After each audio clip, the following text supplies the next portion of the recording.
కరీంనగర్ జిల్లాలో మున్సిపల్ ఎన్నికల వేడి రోజురోజుకు పెరుగుతోంది. నామినేషన్లు వేసిన అభ్యర్థులకు పార్టీ నుంచి బీఫామ్లు అందకపోవడంతో రాజకీయ వాతావరణం ఒక్కసారిగా ఉద్రిక్తంగా మారింది. బీఫామ్లు డబ్బులకు అమ్ముడుపోయాయంటూ పార్టీ కార్యకర్తలు ఎమ్మెల్యే గంగుల నివాసం ముందు బైఠాయించి నిరసనకు దిగారు. బీఆర్ఎస్ పార్టీ కండువాలు, ప్రచార పత్రాలను తగలబెట్టారు. బీఫామ్ ఇస్తామని హామీ ఇచ్చి చివరి నిమిషంలో మాట మార్చారని, కేవలం 10 రోజుల క్రితమే పార్టీలో చేరిన వ్యక్తికి బీఫామ్ ఎలా ఇస్తారని ప్రశ్నించారు. టీఆర్ఎస్ కండోలు ఒప్పుకోలేదని ఇప్పటి వరకు ఒక కార్యకర్తలు తెలియదు, కనీసం ఒక ఓటు తెలియదు దానికి.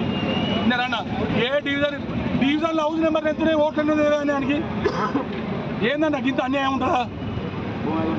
కొమ్ము భూమి అనేటోడు ఒకటి వాడు ఒక ల్యాండ్ మాఫియా, వాడు దొంగతనంగా ప్రైవేటు జాగాలలో తవ్వని కబ్జా చేసుకొని ఇల్లు కట్టిండన్న. ఆ ఇల్లు కడితే కనీసం అడిగితే గంగుల కమలాకర్ దాని గురించి కనీసం స్పందించాలి ఇప్పటి వరకు.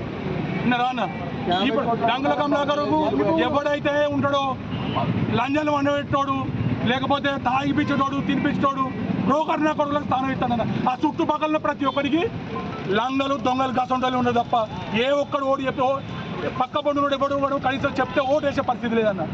ఆ దొంగలు పట్టుకొని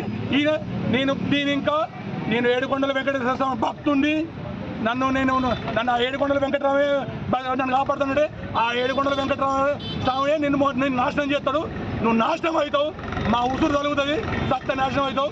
మళ్ళీ ఎలక్షన్ వరకు నువ్వు కూడా ఉండవు. ఇక్కడ ఏం చేశారు?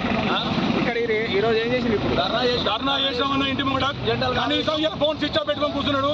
కనీసం మాకు రెస్పాండ్ అవుతలేడు. స్విచ్ ఆఫ్ పెట్టుకొని కూర్చున్నాడు కదా. నువ్వు చెందినటువంటి వాడు ఒక చీటర్ నా కొడుకు. వాడన్న